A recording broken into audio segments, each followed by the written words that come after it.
नमस्कार दर्शकों, मैं हूं आपकी एंकर स्वर्णिम कसाना और आपका स्वागत है जी10 न्यूज़ के एक खास प्रोग्राम एक कदम सनातन की ओर। आज हमारे साथ मौजूद हैं एक बेहद खास मेहमान जिनका नाम है पंडित प्रेम शंकर कौशिक। ये अखिल भारतीय जनसंघ के राजस्थान से अध्यक्ष हैं। साथ ही में ये हैं राष्ट्रीय स्वयं सेवक संघ के स्वयं सेवक। मैं आपका बहुत बहुत स्वागत करती हूँ सर हमारे प्रोग्राम में। मैं उम्मीद करती हूँ आज के प्रोग्राम में दर्शक आपको काफ़ी बेहतर तरीके से जान पाएंगे। सबसे पहले मैं आपसे ये जानना चाहूँगी कि देश में सबसे बड़ा मुद्दा आज की तारीख में चल रहा है राम मंदिर का। 500 साल बाद, कई भारतीयों के संघर्ष के बाद, कई लोगों ने 2000 से ज़्यादा लोगों ने अपनी जानें गंवाई जो दंगे हुए, उसके बाद अब जाकर इस मंदिर का पुनः निर्माण किया जा रहा है। तो उस पर आपकी क्या विचारधारा है? सबसे पहले तो मैं सौभाग्यशाली हूँ कि आपने मुझे आमंत्रित किया और प्रभु की कृपा से मैं समय पे पहुँचा। आपकी इस प्रश्न का उत्तर देने से पूर्व पहले मैं अपना पूरा परिचय आपको देना चाहता हूँ। आपने जो संबोधन किया है अच्छा किया। स्वयं व्यक्ति अपना परिचय दे तो थोड़ा सा कुछ अलग रहता है। मैं पंडित प्रेम शंकर कौशिक अखिल भारतीय जनसंघ राजस्थान के प्रांत का राज्य का अध्यक्ष का पदभार देख रहा हूँ। सौभाग्य से 37 वर्ष से प्रतिदिन प्रभात शाखा राष्ट्रीय स्वयंसेवक संघ के अंदर स्वयं सेवक की भूमिका में प्रभु की कृपा से अपना दायित्व संभाल रहा हूँ।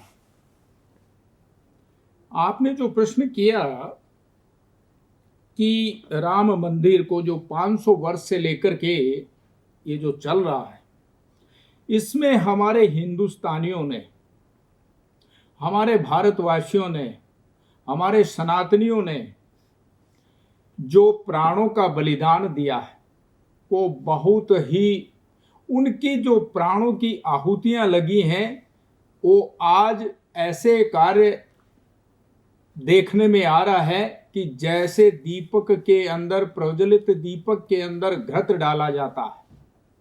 उन्होंने अपना बलिदान तेल, घी, घृत की तरह अपना बलिदान दिया है और आज वो दीपक प्रज्वलित होने जा रहा है।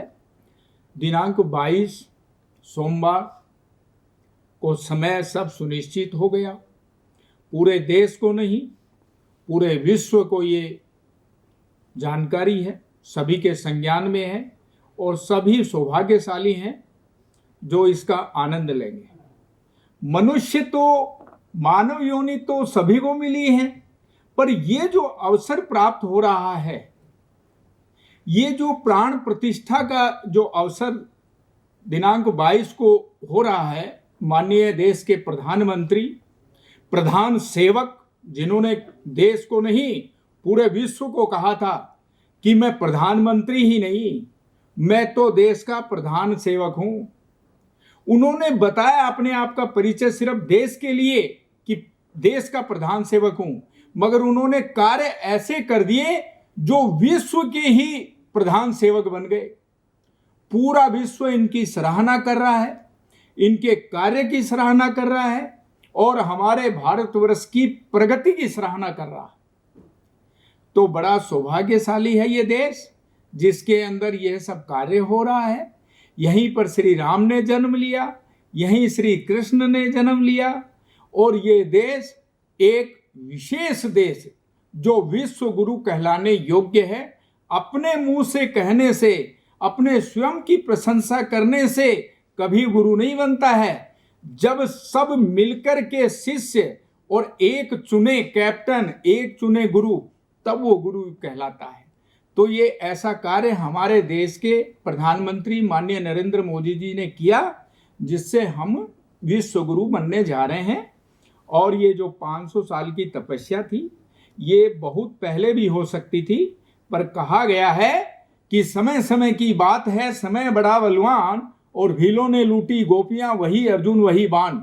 मानव कई आए, प्रधानमंत्री कई बने हैं, पर ये इनके सौभाग्य में लिखा था, इनके द्वारा होना था, इनके संघर्ष के द्वारा होना था और इनको हम पूरे देश का और पूरी मानवता का सहयोग मिलना था। तो आज ये निर्माण हो रहा है और बड़े हर्ष और उल्लास के साथ में हो रहा है। बड़ा उत्साह है, उमंग है और नई नई पीढ़ी जो अभी नवयुवक जितने भी लड़के हैं, लड़कियां हैं, युवक हैं, युवतियां हैं और वृद्ध हैं, जितने भी सभी मानव हैं, सबका सहयोग मिल रहा है। और देखिए हर जगह कुछ न कुछ तो कमियां रहती हैं। ये कमी माने या दुर्भाग्य माने विपक्ष का, जो अपना मतलब इनको एक निमंत्रण आने के बाद में भी अपना वहाँ पर भगवान का दर्शन करने के लिए समय नहीं दे पा रहे हैं, ये दुर्भाग्य इनका है। मैं विपक्ष को भी कभी ये नहीं कहूँगा, उनके भाग्य में नहीं लिखा तो नहीं दर्शन कर पाएंगे, क्या कर सकते हैं। और बद्ध होता है दैत्य का, आज नहीं तो कल। विपक्ष अगर यही भाव अपना रखती है तो ये जनता, ये भारतवर्ष के नागरिक और ये मानवता के खिलाफ जाने वालों को हमेशा तिरस्कार करेगी। ये तुष्टीकरण की राजनीति बिल्कुल नहीं चलेगी इस देश में, इस भारतवर्ष में। अगर चलेगी तो सनातन की चलेगी, समाज की चलेगी, मानवता की चलेगी और आध्यात्मिक सागर के द्वारा, हिंदुत्व के द्वारा, रामायण के द्वारा, श्रीमद् भागवत के द्वारा विचार सुने हुए उन विचारों के अनुकूल चलने वाले व्यक्तियों की ही चलेगी। मैं इस 500 वर्ष के बारे में उपलक्ष्य में आपको ये कह दिया है और आने वाला समय प्रतिदिन आपको स्वयं को देखने मिलेगा। आपको ही नहीं, आपके चैनल के द्वारा पूरे विश्व को देखने मिलेगा कि यहाँ पर इस भारतवर्ष के अंदर ऐसे ऐसे योद्धा पैदा हुए, ऐसे ऐसे वीर पैदा हुए जिनकी महिमा करने के लिए युग युगांतर बहुत समय, अगर एक एक शब्द भी गिनाए तो बहुत लंबा समय लग जाएगा। ये मेरा अपना मानना है आपका इस प्रश्न के तहत अंतर्गत। चलिए, ये तो हो गई सनातन धर्म की बात, जहाँ राम मंदिर का डेवलपमेंट किया जा रहा है, 500 साल बाद उसका पुनर्जन्म एक तरीके से हो रहा है। वहीं पे कहीं ना कहीं जो देश के अल्पसंख्यक लोग हैं, समितियां हैं, वो इस चीज़ से बहुत कमज़ोर महसूस कर रही हैं कि ये उनकी आवाज़ दबाए जाने की कोशिश है। तो ऐसे में हम देखते हैं कि सरकार ने कई कदम उठाए हैं उनकी तरफ, उनको आरक्षण देकर, उनको कई तरीके के हक देकर, लेकिन फिर भी लोगों की ये सोच है। तो ऐसे में देश में जो आरक्षण की व्यवस्था है उस पर आपके क्या विचार है? बहुत सुंदर बात कही आपने, बहुत अच्छा प्यारा प्रश्न है। देखिए ऐसा है कि कोई भी कार्य करते हैं वो अगर हम सकारात्मक सोच लेके आगे बढ़ते हैं तो हमारे को प्रभु के द्वारा भी आशीर्वाद मिलता है और अपनों का सबका सहयोग भी मिलता है। जो विवेकशील पढ़े लिखे आईएएस ऑफिसर है वो सब बैठ करके इसके ऊपर पूरा चिंतन कर रहे हैं कि कैसे कैसे ये योजना बनाई जाए, किस तरीके से इसको चलाया जाए, जिसमें हमारे एक नागरिक को, पढ़े लिखे नवयुवक नवयुवतियों को रोजगार भी मिले। मगर इसके साथ साथ अब वो परिवर्तन नाम, समय का परिवर्तन होता रहता है और परिवर्तन नाम प्रकृति का है। देखिए पहले हवाई जहाज नहीं हुआ करती थी, रेलगाड़ी नहीं होती थी, ऊंट गाड़े से लोग जाया करते थे, घोड़ों से जाया आया करते थे, यातायात का साधन नहीं था। आज माननीय नितिन गडकरी जी, जिन्होंने देखिए कितनी अच्छी व्यवस्था है पूरे देश में, रोड का कितना बढ़िया जो है उन्होंने बना दिया पूरा। तो समय की बचत और समय के साथ साथ में धन की बचत, द्रव्य अर्थ को देखते हुए वो सब देख रहे हैं। अब इसमें क्या है कि परिवर्तन नाम प्रकृति का है। आरक्षण जो है ठीक है, अपनी अपनी सोच है। कोई जाट भाई कह देंगे हमें आरक्षण चाहिए, कोई ओबीसी वाले कह देंगे हमें आरक्षण चाहिए, सभी अपनी अपनी मांग रखेंगे कि भाई हमें आरक्षण चाहिए। आरक्षण लेना कोई बुरा नहीं है, आरक्षण लीजिए, पर एक परिवार से जो 100 में से 100 नंबर ला रहा है और एक 100 में से 42 नंबर ला रहा है तो उसको दे दी जाए। हम सरकार से ये निवेदन करेंगे और उस 42% वाले आरक्षण वाले से निवेदन करेंगे कि कुछ ही समय पहले मैंने आपको कहा था कि संयम नाम है धैर्यता का। धीरज धर्म मित्र अरुणारी आपत्ति काल परखे उचारी, ऐसा शास्त्रार्थ कहता है। उससे धैर्य रखना चाहिए कि मुझे आरक्षण मिल रहा है पर मैं योग्य नहीं हूं। उस व्यक्ति को दीजिए जो प्रतिशत टू प्रतिशत 100 में से 100 नंबर लाया, उसी को ये स्थान दीजिए ताकि देश की कानून व्यवस्था देश की लोकप्रियता बनी रहे और सही सुचारू रूप से कार्य हो, तो उसी को ये हक मिलना चाहिए। देखिए, इतिहास जो पढ़ेगा, जो संस्कार को याद रखेगा, जो अपने माता पिता की सेवा करेगा, वो जानेगा समझेगा किससे? भरत जी से। राजा बनने योग्य राजा रामचंद्र जी ही थे। भरत जी कम नहीं थे, उनके भाई थे, वो राज चला सकते थे, पर उन्होंने क्या? संयम बरता और धैर्यता बरती। जाकर के अपने ज्येष्ठ भ्राता श्री मर्यादा पुरुषोत्तम राम से बोले कि प्रभु अपनी चरण पादुका दे दीजिए, मैं आपकी खड़ाऊ पे शासन चलाऊंगा। तो ऐसे उस 42% वाले को संतोष करना चाहिए कि मैं आपके साथ हूं, मगर आप शासन आप चलाएंगे, क्योंकि आप प्रतिशत टू प्रतिशत 100 में से 100 लाने वाले हैं। मुझसे त्रुटि हो सकती है, आपसे त्रुटि नहीं होगी। मेरी सीट आरक्षण वाली खाली रख लीजिए, पर मैं इतना कार्य नहीं कर पाऊंगा, ऐसा मेरा अपना मानना है। जी बताएं।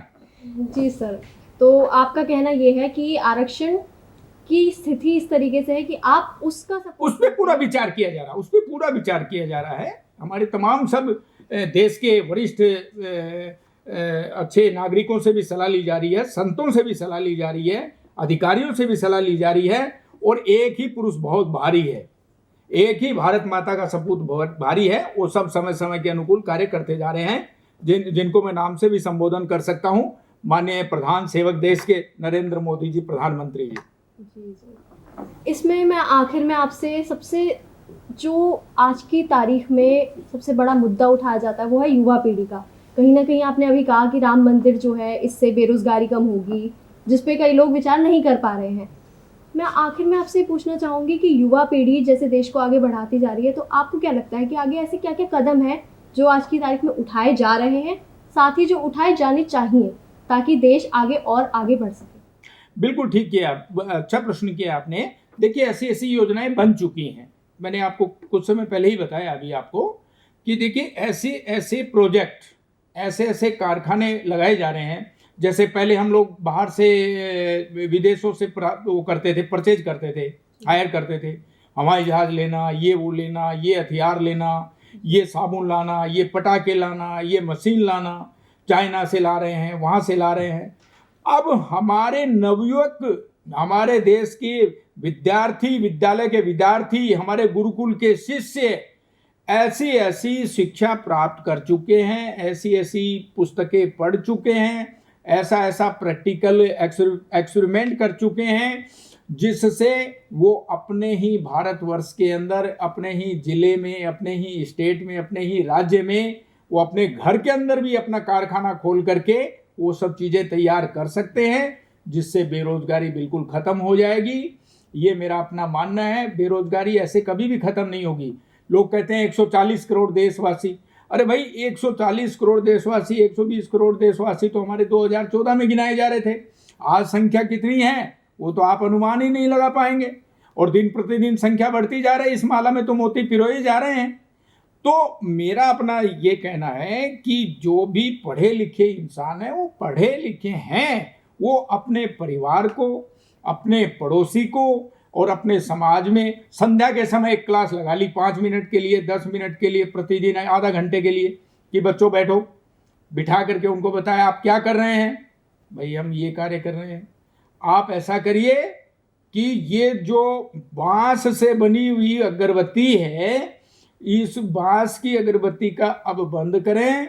अब गौ माता का जो गोबर है उसको सुखा करके उसमें ये चीज मिला करके और एक धूप बत्ती का प्रोजेक्ट डालिए, जिससे कैंसर नहीं होगी, प्रदूषण खराब नहीं होगा, वायु लेने में शरीर स्वस्थ रहेगा। तो ऐसी ऐसी सोच प्रतिदिन हमारे जो वरिष्ठ सीनियर सिटीजन्स हैं, चाहे अधिकारी हैं रिटायर, चाहे वो संत हैं, चाहे वो पड़ोसी हैं, अपने बच्चों को अपने परिवार में, अपने मोहल्ले में, अपने वार्ड में, अपनी तहसील में, अपने जिले में और अपने राज्य में ऐसे छोटे छोटे प्रवचन दें।